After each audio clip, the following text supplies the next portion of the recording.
नमस्कार दोस्तों, मैं हूं अशोक पांडे और आप देख रहे हैं जेके 24/7 न्यूज चैनल का विशेष कार्यक्रम सीधे मुंबई से। जिस तरह से लगातार महाराष्ट्र में कोविड-19 के केसेस में इजाफा हो रहा है, तो उसी के चलते अब महाराष्ट्र में खासतौर से वीकेंड लॉकडाउन की घोषणा कर दी गई है। और आज जिस तरह से देश की आर्थिक राजधानी मुंबई पूरी तरह से शांत हो गई है, उसका एक नज़ारा आपको मैं दिखा रहा हूं फिलहाल मुंबई के गेटवे ऑफ इंडिया से, जहां पर अमूमन हमको वीकेंड के मौके पर देखने को मिलता है किस तरह से जो लोग हैं यहाँ पे खचाखच भरे हुए होते हैं और बाकायदा इस गेटवे ऑफ इंडिया के नज़ारे के साथ में अपने फोटो शूट करते रहते हैं। लेकिन फिलहाल लगातार बढ़ रहे कोविड के केसेस के वजह से अब यहाँ पर पूरी तरह से सन्नाटा पसरा हुआ है। अब देखना है कि जिस तरह से इस वीकेंड लॉकडाउन को लेकर के जिस तरह से समर्थन किया जा रहा है, कहा जा रहा है कि अब इसको इस तरह के वीकेंड के लॉकडाउन के बाद में कुछ आंकड़ों में कमी आ सकती है। तो वहीं इस कार्यक्रम की शुरुआत के साथ साथ मुंबई के कुछ और प्रमुख इलाकों में चलेंगे, जहां देखेंगे कि किस तरह के हालात खासतौर से देखने और सुनने को मिल रहे हैं वीकेंड लॉकडाउन की घोषणा को लेकर के सरकार की तरफ से। मुंबई के ताज का समुद्री किनारा, और अगर बात करें तो वीकेंड पे ये जो सड़कें आप देख रहे हैं जो पूरी तरह से यहाँ पे सुनसान है, अमूमन यहाँ पे जो लोग हैं खचाखच भरे हुए होते हैं और पर्यटक जो है देश के अलग अलग राज्यों से, अलग अलग शहरों से यहाँ पर आते हैं और बाकायदा यहाँ पर अपनी याद के हिसाब से फोटोग्राफी करते हैं, अपने एक मेमोरीज में जो है इस तरह के नज़ारों को कवर करते हैं। तो वहीं मेरे ठीक पीछे मुंबई का मशहूर ताज होटल भी है, जो 5 सितारा होटल है। और जिस तरह से सरकार द्वारा एक आदेश दिया गया है, गाइडलाइन दी गई है, कहा गया कि जितने भी 5 सितारा होटल होंगे, इसके अलावा रेस्टोरेंट्स, बार्स, पब्स होंगे, उनको बंद रखने की जो बात की गई है, उसी का एक दुर्लभ नज़ारा फिलहाल हमको यहाँ पर मुंबई गेटवे ऑफ इंडिया के बाहर, ये समुद्री किनारा हो या ताज होटल हो, इसके बाहर देखने को मिल रहा है। इस समय मैं खड़ा हूँ मुंबई के मरीन ड्राइव बीच पे और अब देख सकते हैं किस तरह से यहाँ पर लॉकडाउन का पूरी तरह से पालन करते हुए यहाँ पर पूरी तरह से जो है अमूमन यहाँ पे जो लोग आते हैं, आके बैठते हैं और इस समुद्री किनारे का बाकायदा मजा लेते हैं। लेकिन लॉकडाउन के चलते वीकेंड लॉकडाउन जो जिसकी घोषणा की गई है सरकार की तरफ से, उसका पालन करते हुए यहाँ पर पूरी तरह से जो है सन्नाटा पसरा हुआ है। वहीं अगर बात करें मुंबई पुलिस के कर्मचारियों की, तो मेरे ठीक उस तरफ वहाँ मुंबई पुलिस के कर्मचारी हैं जो बाकायदा यहाँ पे आने जाने वाले लोगों को इस बात की हिदायत दे रहे हैं कि लॉकडाउन का पालन करें और अगर कोई यहाँ पे आता भी है तो उसको समझा बुझा करके हटाने का जो कार्य है मुंबई के ये पुलिसकर्मी कर रहे हैं। तो कहीं ना कहीं देखने को मिल रहा है जिस तरह से एक लॉकडाउन की जो घोषणा की गई थी, खासतौर से वीकेंड लॉकडाउन की महाराष्ट्र में, और मुंबई का ये मरीन ड्राइव इस वीकेंड लॉकडाउन का बाकायदा गवाह बनते हुए इस बात को साबित भी कर रहा है कि किस तरह से लोग बाकायदा सरकार द्वारा दिए गए गाइडलाइन का पालन कर रहे हैं। इस समय मैं मौजूद हूँ मुंबई के गिरगांव चौपाटी पर, वही गिरगांव चौपाटी जहां पर वीकेंड पर हजारों की भीड़ होती है और सैकड़ों पुलिस कर्मचारी होते हैं जो उन भीड़ को कंट्रोल करने का काम करते हैं। लेकिन इस समय ये मंजर आप जो देख रहे हैं, ये मंजर है फिलहाल मुंबई के गिरगांव चौपाटी का। पूरी तरह से जो है यहाँ पर लॉकडाउन का असर दिखाई दे रहा है और किस तरह से यहाँ पे जो लोग हैं नज़र नहीं आ रहे हैं, क्योंकि ये बाकायदा जो लोगों को सरकार की तरफ से गाइडलाइन दी गई है, जो एक आदेश दिया गया है वीकेंड लॉकडाउन का पालन करने का, वो करते जो है यहाँ के लोग फिलहाल दिखाई दे रहे हैं। मुंबई का जुहू बीच, और अगर बात करें तो जुहू पे जो अलग अलग प्रकार के व्यंजन मिलते हैं, गोला मिलता है, इसके अलावा अगर बात करें पानी पूरी मिलती है, चाट मिलती है और अलग अलग तरह के व्यंजन मिलते हैं।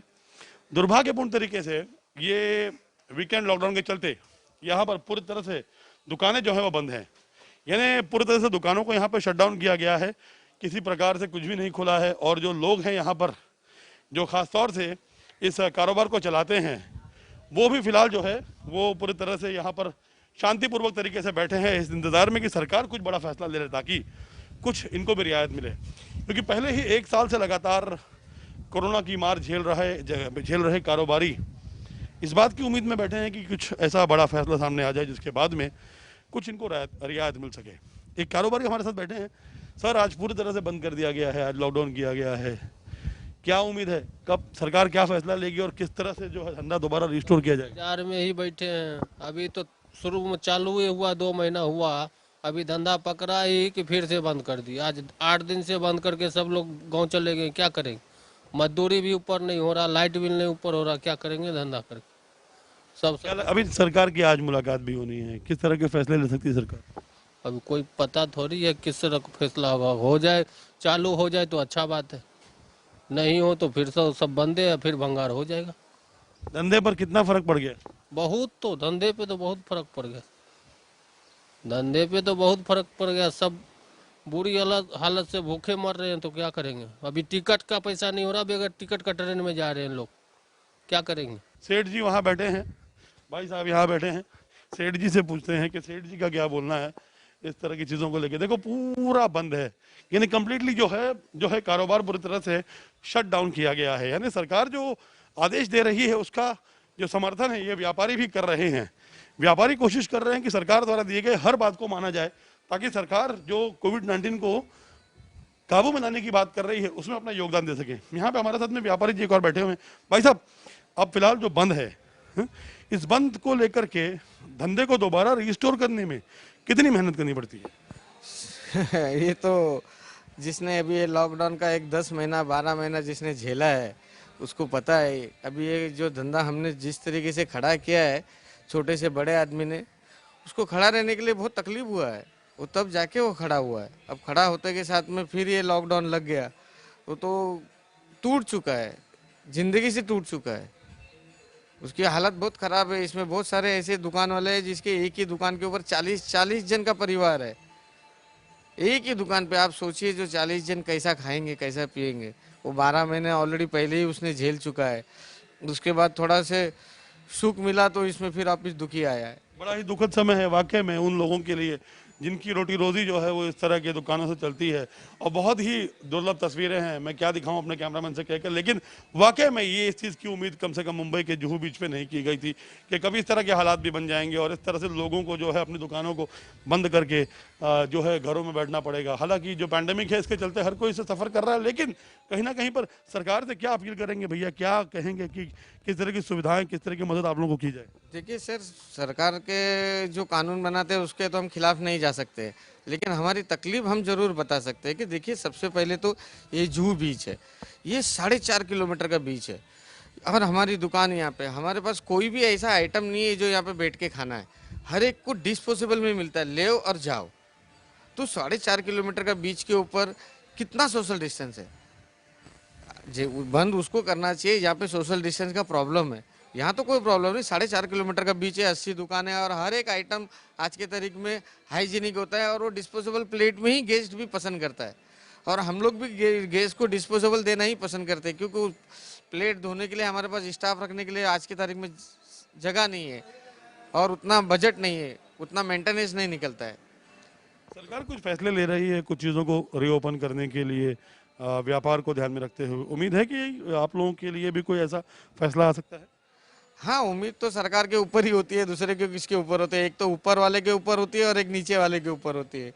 इस दो के अलावा आप किसके ऊपर भरोसा करोगे? अब सरकार को ये भी सोचना है कि जुहू बीच पे 80 दुकानें खाली और इसमें सब डिस्पोजेबल आइटम मिलता है, सारे चीज़ डिस्पोजेबल में देते हैं। और 4.5 किलोमीटर का बीच है। अगर एक दिन में 5,000 क्राउड भी आता है तो 4.5 किलोमीटर के बीच के अंदर बहुत सारा सोशल डिस्टेंस है, बहुत सारा सोशल। जो इससे बड़ा सोशल डिस्टेंस का और एरिया बॉम्बे में किधर नहीं है। आप मॉल में चले जाइए, किधर और चले जाइए, वो 10,000 स्क्वायर फीट में होगा, 50,000 स्क्वायर फीट में। यहाँ तो लाखों फीट में सर। 4.5 किलोमीटर से ज़्यादा है। वर्षावत आप कैलकुलेशन करोगे तो 7.5 किलोमीटर का बीच है, लेकिन 4.5 किलोमीटर पे पब्लिक घूमती है, इंजॉय करती है। चलिए, उम्मीद करते हैं सरकार इनकी सुने, कम से कम जिस तरह की परिस्थितियां बनी हुई हैं। और क्योंकि ये एक ऐसा बीच है जहां पर जो लोग यहाँ पे जो दुकानें चलाते हैं या जो लोग यहाँ पे काम करते हैं, उनके पास में एकमात्र यही काम होता है अपने घर को चलाने के लिए। लेकिन सरकार द्वारा लिए गए फैसले का सम्मान करते हुए सभी लोगों ने अपनी दुकान को तो बंद रखा है, लेकिन कहीं ना कहीं पर इन लोगों के योगदान के चलते सरकार से इन लोगों की भी काफ़ी उम्मीदें हैं। और उम्मीद की जा सकती है कि सरकार बहुत जल्द इनको लेकर के भी कुछ बड़ा फैसला ले, ताकि इनको भी अपनी जीविका चलाने में मदद मिल सके। कोविड-19 के केसेस के चलते जिस तरह से वीकेंड लॉकडाउन की घोषणा की गई है, अब तक हम आपको दिखा रहे थे किस तरह से सड़कें सुनसान है। लेकिन अब जो नज़ारा मैं आपको दिखाने वाला हूँ, ये देख करके मानिए आपके भी होश उड़ जाएंगे। मैं इस समय खड़ा हूँ मुंबई के कुर्ला टर्मिनस पर, यानी लोकमान्य तिलक टर्मिनस पे खड़ा हूँ और मैं मेरे कैमरामैन से कहूँगा दिखाने के लिए किस तरह का यहाँ पे क्राउड है। देखिए, ये जो क्राउड आप देख रहे हैं, ये क्राउड उन लोगों का है जो अपने अपने घरों की तरफ दोबारा रुख कर रहे हैं, यानी कि महाराष्ट्र को, मुंबई को छोड़ करके अपने अपने राज्यों के लिए रुख कर रहे लोगों का है। और एक नहीं, दो नहीं, कई हजार यहाँ पे जो लोग हैं मौजूद हैं। हालांकि लॉकडाउन की घोषणा की गई है, लेकिन इसके बावजूद यहाँ इतनी बड़ी संख्या जो है लोगों की अपने घरों को लौटने के लिए देखने को मिल रही है, जो दिखाती है कि सरकार द्वारा दिए गए लॉकडाउन के आदेश के बावजूद भी यहाँ पे सोशल डिस्टेंसिंग को लेकर किसी प्रकार की कोई भी सुविधा नहीं की गई है और हालात जो हैं वो बद से बदतर होते दिखाई दे रहे हैं। सर, आप कहाँ जा रहे हैं, किधर जाने की तैयारी है आपकी? यूपी। क्या, क्यों, वजह क्या? ऊपर पिताजी की एक्सपायर हो गए, इसके लिए जा रहे हैं। अच्छा, आप क्यों जा रहे हैं सर? काम ना छूट गया? नहीं नहीं सर, घर में शादी है ना।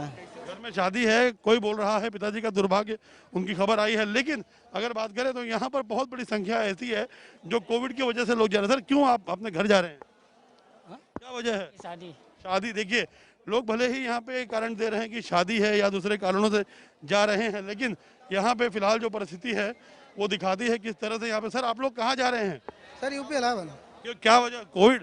नहीं, कोविड का नहीं सर, काम है इसके लिए। आखिर देखिए, हैरत की बात है कि अब तक जितने भी लोग हमको यहाँ मिले हैं सभी लोगों ने कहा है कि यहाँ से जो है उनका जाना जो हो रहा है वो कोविड को नहीं बल्कि अपने ही पर्सनल काम को लेके है। लेकिन अगर बात करें तो यहाँ पे ऐसी बहुत बड़ी संख्या है जो प्रवासी मजदूरों की है, जो यहाँ से सीधे सीधे पलायन कर रही हैं अपने घरों की तरफ। लेकिन ये अपने आप में जो आकर जो लोग यहाँ पे जो रश दिख रहा है, ये दिखाता है कि ये सिर्फ उन लोगों का यहाँ से जाना नहीं हो रहा है, जो लोग यहाँ से अपने काम के लिए निकले हैं वो भी लोग हैं जो कि यहाँ से बाकायदा। भाई, आप कहाँ जा रहे हैं? इलाहाबाद। क्या वजह? कुछ नहीं है, कोरोना का यही चल रहा है, इसकी वजह से जा रहे हैं हम लोग। कोरोना की वजह से? यस। टिकट मिली? यस, टिकट मिला मैंने। चलिए, तो आप लकी है कि आपको टिकट मिल गई।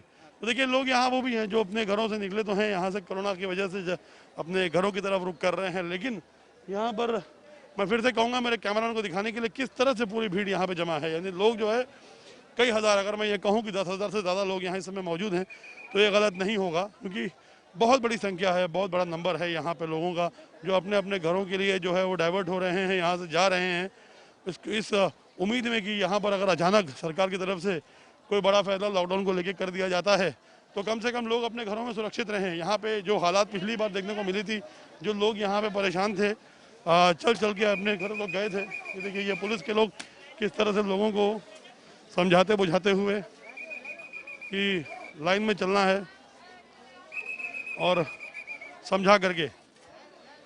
देखिए, ये हालात बने हुए हैं इस समय यहाँ पे। जिस तरह से लोग यहाँ जो निकले हैं, ये फिलहाल परिस्थिति है आज जो है वीकेंड लॉकडाउन की यहाँ पर मुंबई में। और किस तरह से जो लोग हैं यहाँ से रवाना हो रहे हैं अपने अपने घरों के लिए, और परिस्थितियाँ जो हैं वो दिखा रही हैं किस तरह से की जो स्थिति है वो और भी ज़्यादा भयावह हो सकती है कि सरकार ने कोई बड़े कदम नहीं लिए तो। देख रहे हैं कि विदिशा में दिन ब दिन की कोरोना पॉजिटिव केसेस में बढ़ोतरी देखी जा रही है। इसी के तहत संपूर्ण विदिशा में 60 घंटे का लॉकडाउन किया गया है, कि जो कि कल शाम को 6 बजे से प्रभावशाली हो गया था। इसी के तहत आज पुलिस विभाग द्वारा अलग अलग चेक नाके बनाए गए हैं, जैसे कि आपके अग्रवाल एकेडमी पे, मिर्ज़ापुर बाईपास, ढोलखेड़ी पे रोक टोक की जा रही है अनावश्यक घूमने वाला। इसके साथ साथ शहर में भी मोबाइल निरंतर भ्रमण कर रही हैं, लोगों को समझाइश दी जा रही है कि वो अपने घर पे रहें, और अनावश्यक रूप से घूमने वालों के लिए चालानी कार्रवाई की जा रही है, जो कि मोबाइल जो घूम रही हैं उनके द्वारा सतत चालानी कार्रवाई भी की जा रही है, समझाया भी जा रहा है। लाउड स्पीकर और PA सिस्टम से भी अनाउंसमेंट किया जा रहा है कि सभी लोग अपने घर पे रहें, सुरक्षित रहें। कितने लोगों पर कितने लोग घूमते पाए गए हैं आपस अनावश्यक रूप से? अनावश्यक रूप से 4 लोग हमको मिले हैं, उनके विरुद्ध चालानी कार्रवाई की गई है, और बाकी सभी लोग जो है किसी न किसी कारणवश निकले हैं, उनके जो है पूछताछ करने के पश्चात उनको छोड़ा गया है। क्या अभी तक किसी को अस्थायी जेल भेजा गया है? नहीं, अभी अस्थायी जेल किसी को नहीं भेजा गया है। इस तरह का कोई भी व्यक्ति नहीं मिला है जो असामाजिक तत्व जैसा प्रतीत हो, और लगातार चेकिंग की जा रही है। जब मिलेंगे तो उनको अस्थायी जेल भी भेजा जाएगा। कोरोना संक्रमण की रोकथाम के लिए 11 महीने बाद 60 घंटे का लॉकडाउन दोबारा लगाया गया, जिसमें सोमवार सुबह 6 बजे तक का लॉकडाउन है, जो कि शुक्रवार शाम को 6 बजे से शुरू हुआ है। बढ़ते हुए मामलों को गंभीरता से लेते हुए मुख्यमंत्री शिवराज सिंह चौहान ने पूरे प्रदेश भर में 60 घंटे का लॉकडाउन लगाया है, जिसमें जरूरतमंद चीज़ों के अलावा सभी चीज़ें निष्कासित रहेंगी और उन पर प्रतिबंध लगा रहेगा। जिस तरह हम ग्वालियर शहर में आपको दिखा पा रहे हैं कि इस समय दोपहर के टाइम सारा मार्केट सुनसान पड़ा हुआ है, सिर्फ ज़रूरत की चीज़ें ही यहाँ पर फल, दूध और दवाइयाँ, इन्हीं तरह की सब चीज़ें मिल रही हैं। जैसा कि हम आपको बताना चाहेंगे, गत शुक्रवार को जब टेस्टिंग हुई तो 2000 से ऊपर टेस्टिंग में 350 के लगभग संक्रमित मरीजों की पुष्टि हुई, जो कि एक बहुत बड़ा आंकड़ा है, जो पिछली बार भी नहीं आया था। जैसे हम देख रहे हैं कि यहाँ पे सड़कों पे लोग बाग यहाँ पे सब्जी बेच रहे हैं, बाहर निकल रहे हैं। जरा हम बात करते हैं इनसे। आपका नाम भाई साहब? सर हमारा नाम है धर्मा अलवासी है। आप यहाँ पे सब्जी बेच रहे हैं, लॉकडाउन लगा हुआ है, कैसा क्या? सर सब्जी हम लॉकडाउन लगा है, हम अपने टाइम से आते हैं, टाइम से जाते हैं। तो कुछ असर पड़ा है? ये लॉकडाउन लग गया है 3 दिन का, यहाँ पर किस तरह की कोई समस्या? नहीं सर, कोई हमको कोई समस्या नहीं। हमको समझिए, हमको टाइम से मिलती सब्जी रोटी, कोई टेंशन नहीं। जैसा कि हम देख रहे हैं यहाँ पे रोजमर्रा की जो चीजें की जो व्यापारी हैं, जो विक्रेता हैं, जिसमें दूध सब्जी सभी हुए, इनको ऐसी कुछ परेशानी नहीं है। यहाँ पर भी हम देख रहे हैं काफी लोग हैं और हम इनसे बात करके देखते हैं कि किस तरह की समस्या आ रही है। भाई साहब, आपका नाम क्या? मैं जा रहा हूँ। जगह हमने देखा कि यहाँ पे जो लोग मास्क नहीं लगाए हुए हैं वो बात करने से भी हिचकिचा रहे हैं और उनको ऐसा लगता है कि जैसे सरकार लगातार बोलती जा रही है कि मास्क लगाए, सोशल डिस्टेंसिंग करें, लेकिन वो फिर भी नहीं मान रहे हैं। हम बात करते हैं। भाई साहब, आपका नाम? प्रशांत भारद्वाज। प्रशांत जी, 60 दिन का 60 घंटे का लॉकडाउन लगा है पिछली बार से, इस बार भी समस्या गंभीर होती जा रही है, कैसा क्या कहना है? समस्या तो कोई नहीं है, सब्जी वगैरह तो मिल ही रही है और लोगों ने, मेरे ख्याल से जो हमने सुना कि भाई कल बाजार में भीड़ हो गई थी, तो लोगों ने शायद थोड़ा बहुत सामान खाने पीने का इकट्ठा कर ही लिया है। तो ऐसा कुछ समस्या नहीं है। बस हाँ ये है कि किसी को अगर जाना है कहीं पे तो शायद हो सकता है पुलिस रोक टोक करे, लेकिन न जाना ही ठीक है, घर में बैठना ही ठीक है। वही कहना चाहेंगे, जैसे जरूरतमंद की चीजें सारी अलाउ की है मुख्यमंत्री शिवराज सिंह चौहान ने, तो उसके साथ साथ जनता को क्या क्या एहतियात बरतना चाहिए? सबसे पहले तो हाथ अपने जेब में और मुंह पे मास्क, ये सबसे जरूरी है। छूना किसी की नहीं है, दूरी बना के चलो। किन किन समय बाहर निकलना चाहिए, कहाँ अवॉइड करना चाहिए हमको बाहर निकलना? भीड़ में जाना ही नहीं है, बिल्कुल भीड़ से बचना ही है। और जो अगर 1-2 लोगों के साथ भी अगर जा रहे हैं तो उनसे भी आप दूरी बना के चलें। अगर वो अपरिचित हैं, घर वाले हैं, तो भाई कितना दूरी बना के चलेंगे अपने खुद के घर वाला।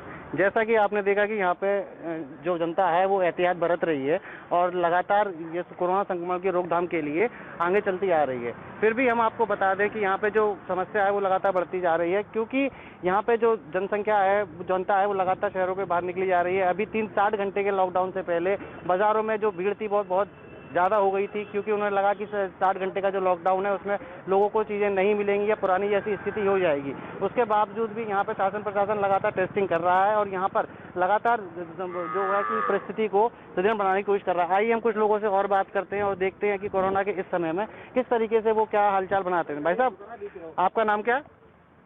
कौन का? आपका नाम? जितेंद्र सिंह। हाँ मितेंद्र जी, अभी ये 60 घंटे का लॉकडाउन लगा है, सोमवार सुबह 6 बजे तक। किस तरह से पारिवारिक समस्याओं को समाधान कर रहे हैं आप? किस तरह से मतलब भुगतान कर रहे हैं समस्याओं का? भाई साहब, कैसा भुगतान? भुगतान का मतलब ये है कि सर समस्या है कि सिलेंडर खत्म हो गया तो उसको भराने के लिए जाना, मजबूरी तो है।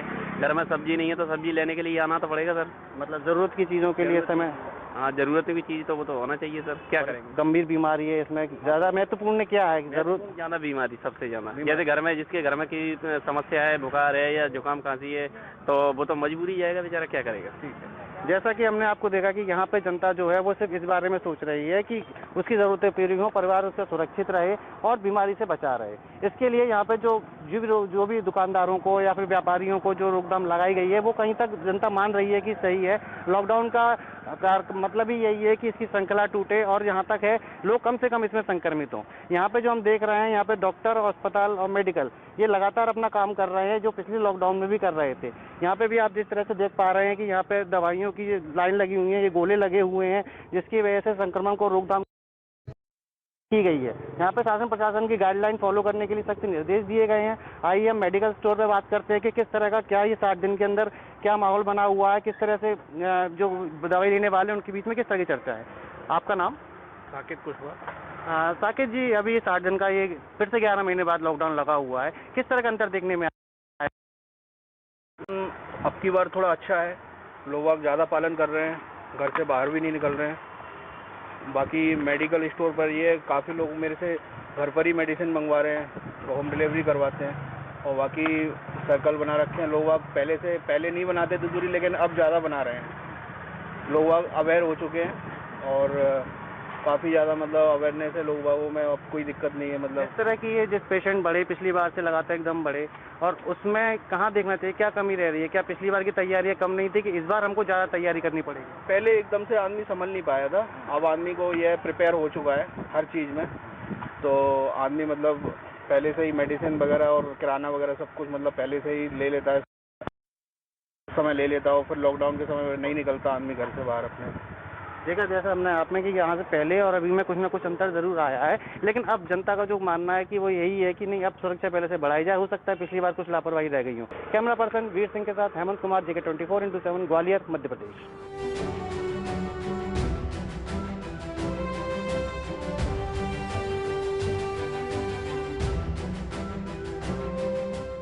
खबरों से अपडेट रहने के लिए JK24/7 न्यूज के YouTube चैनल को आज ही सब्सक्राइब करें और हमारे Facebook पेज को भी अभी फॉलो करें।